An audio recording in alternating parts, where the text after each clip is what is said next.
Welcome to Your Daily Dose, a devotion ministry of the Faith Baptist Church of Franklin and Middletown, Ohio. Thanks for joining us each weekday as we share God's Word with you. It's your daily prescription for all that ails you. And now, Your Daily Dose. Good morning, everyone. Welcome to Your Daily Dose. Glad you're here. There were two men who went fishing on Sunday morning, and they got to feeling pretty guilty, especially because the fish weren't biting. One man said to the others, "I guess I should have stayed home and gone to church." To which the other man replied, "Well, I couldn't have gone to church anyway." He said, "Well, why not?" He goes, "My wife is homesick in bed." I opened with that to encourage you to not have excuses. We've got 2 nights of our revival left, and you need to be here. Thus far this week, we've defeated the weather. We're heating the tent. Don't worry about that. We've had great music. We've had excellent preaching.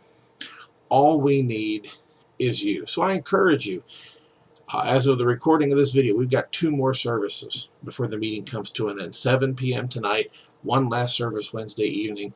Come. You'll be glad that you did. Now, if you're wondering why we didn't start off with a story about Brother Doug, here you go. A shy 4-year-old Doug Kraus came into the dentist for his first cleaning and to get a checkup on his teeth. Well, he met the hygienist at first, and the hygienist tried to strike up a conversation, but they got no response out of little Doug. And after the cleaning, of course, the dentist comes in to do the final check. The dentist even tried to strike up a conversation. He asked young Doug, "How old are you?" There was no response. The dentist looked at him and said, "Don't you know how old you are?" Well, immediately, Doug raised up 4 tiny fingers. "Oh," replied the dentist. He said, "Do you know how old that is?" Doug looked around, and once again, 4 little fingers went up. The dentist, continuing the effort to try to get a response, said, "Can you talk?" And young Doug looked up at him and said, "Can you count?"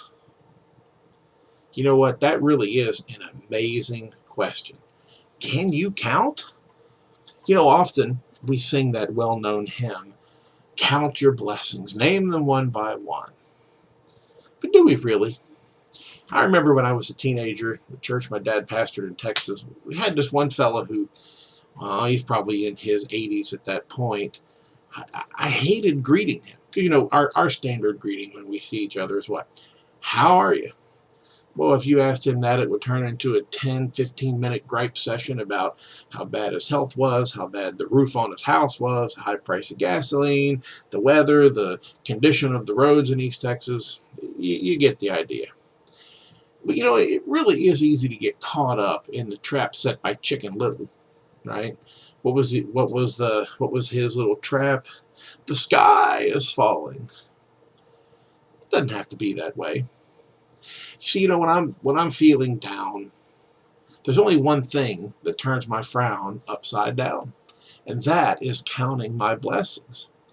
But you say, but when faced with all the maladies of life, how do I keep myself counting blessings instead of wallowing in my own self-pity?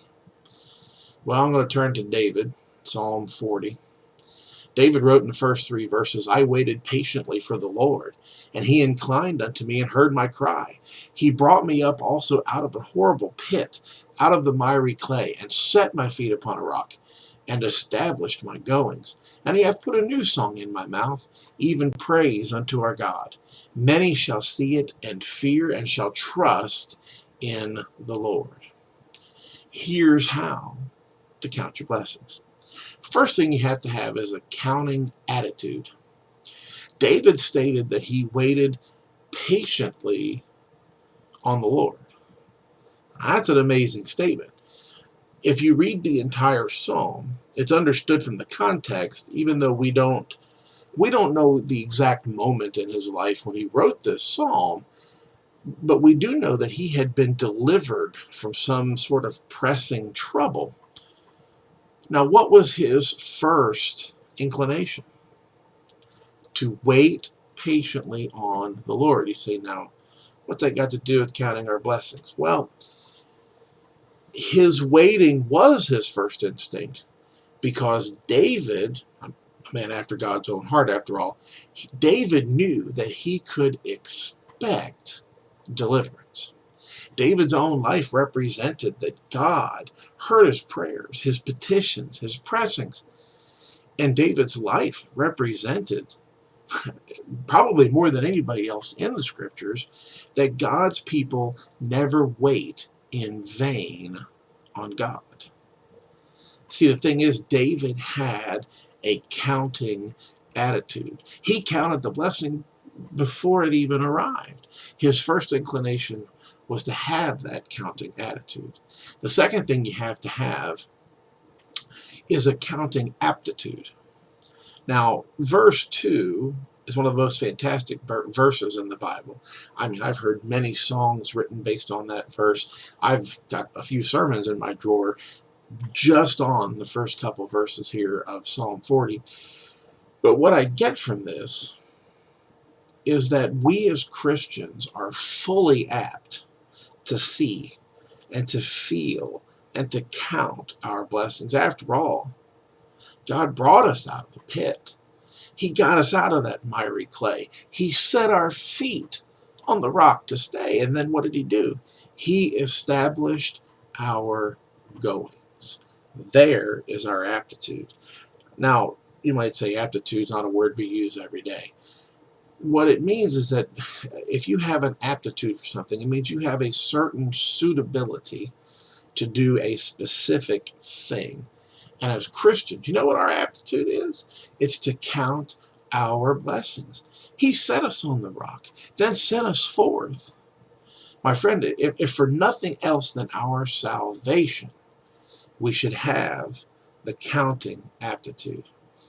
And the last thing you have to have is a counting altitude. Now, I know some of you are probably thinking I just pulled up the old thesaurus.com and found the right word that would both be alliterative and rhyming at the same time. But honestly, these are the three came to my mind. You say, well, I don't find altitude in the verses that we're talking about here, Bob, but I do.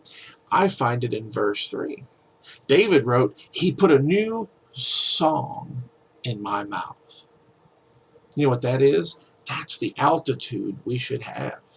We should be above the tumult, the chaos, the murkiness of this world with that new song in our mouths. When we get saved, we get elevated. We get lifted up. We get some altitude underneath us. David writes here that when we do get that altitude underneath us, others, let me rephrase that, all will recognize it. Most will realize it. Many will receive it. We as Christians are given the altitude. While we're up there, are we counting our blessings? Back to the original opening question, can you count? Well, the answer is of course you can. See, the thing is, you've been given the counting attitude. You've been given the counting aptitude. You've been given the counting altitude. Where we fail is in the application. Now, we read the first three verses of Psalm 40. We're not going to take the time to read the whole thing.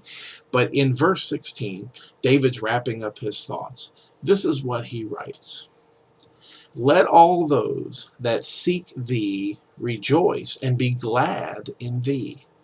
Let such as love thy salvation say continually, the Lord be magnified. You know, I know for you, for me, today is going to be a challenging day. You know how I know that? They all are. No such day shall ever come to pass in our lives that doesn't present us a challenge or two along the way. The real issue is, how do we react?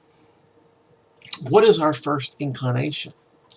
The first action in the heart and mind of the believer should be like David, to count our blessings. But after all, he's given us the tools. He's given us the ability You know what it is that we have to have the right attitude. We have to apply our unique aptitude and reflect to the world our altitude. And God can then, as I said earlier, turn your frown upside down. And as David can attest, you'll have the world taking notice and wanting what you have. And that's what every Christian should strive for every day of our lives.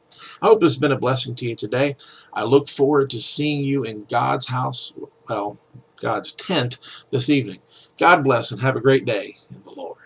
This has been your Daily Dose, a ministry of Faith Baptist Church. Subscribe to our YouTube channel today and click the bell next to the button to sign up for email notifications each time we live stream or release a new video. To learn more about faith, please visit our website, fitinatfaith.com, for more information about our church. Have a great day in the Lord.